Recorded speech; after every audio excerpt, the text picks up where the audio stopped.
Now I have done a few rows of the pattern so that I can show you the eyelet holes. Now this isn't in a whirl, as I said, because it would be very difficult to show you this in a whirl. This is in an Aran weight yarn.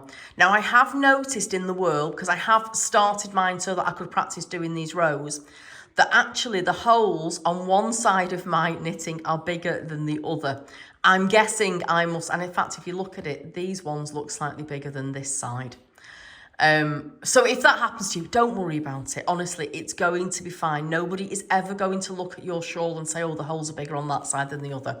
And if they do, stop being friends with them. It's always my answer to everything. So also just a little tip. You are repeating the 2 rows. When you've done it's very easy to know which row you're on when you're knitting it from the feel of the stitches. But also when your tail end is on the left-hand side of the knitting, you are on a right side row. That's easy to see at this point. You might lose that at the other pointers, but you might lose that as you go further along. Sorry, I'm getting all my words muddled up. So let me show you. The first row is knit 3, yarn round needle. So that's 1, 2, 3. And yarn round the needle, I'm going under the needle and over.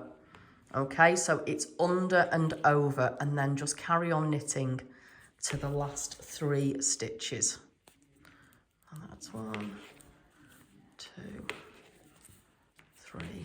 It's very odd knitting when you've got a camera looking at you, it really is, because I'm not actually watching my hands now, I'm watching the camera. I'm sure it's something that I will get used to the more of these that we do. So don't forget, this is a right side row. But it does become quite obvious when you are knitting what side you are on. You will be able to tell from the feel of the stitch that you're going to increase into. And I am going to show you the increased stitch as well. Now, you may want to keep a tab of the number of rows you are doing.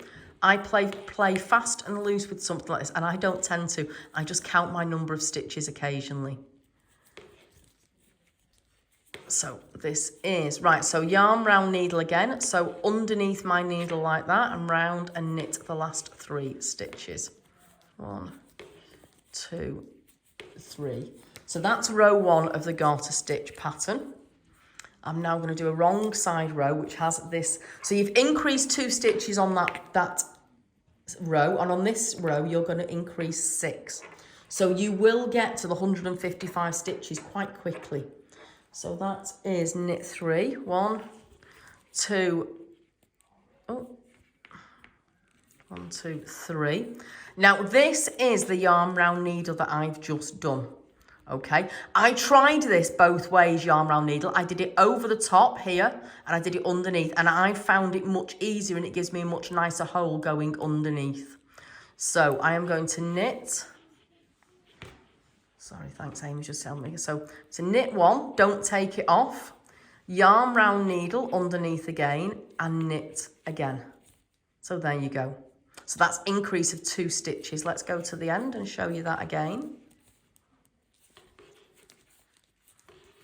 Hope you can see that. Nice colour yarn this as well. It's making me feel quite nice and happy. Oh, sorry if that noise of my knitting needle hitting the table is annoying you. Like I said, I am knitting at a more awkward angle than I would normally do. And I'm also doing this on straight needles, whereas the Halina I'm doing on a fixed circular, just because I thought this would be easier to show you. You're not distracted by a cable dangling then, are you? So that is. So knit to the last 4 stitches, which is there. This is my yarn round. So knit 1. Yarn round needle, knit again. So there you go, increase 2 stitches and then knit 3 stitches to the end. Now I'm just going to go back and just show you, can you see how those holes are forming? I'm just going to show you me working into that increase now so you can see how that works as well. So that's 1, 2, 3, and that is my, can you see that hole there? And 1, 2, 3, yarn around needle, 1, 2. There you go. See the holes it's making? So that's how you do the increase row.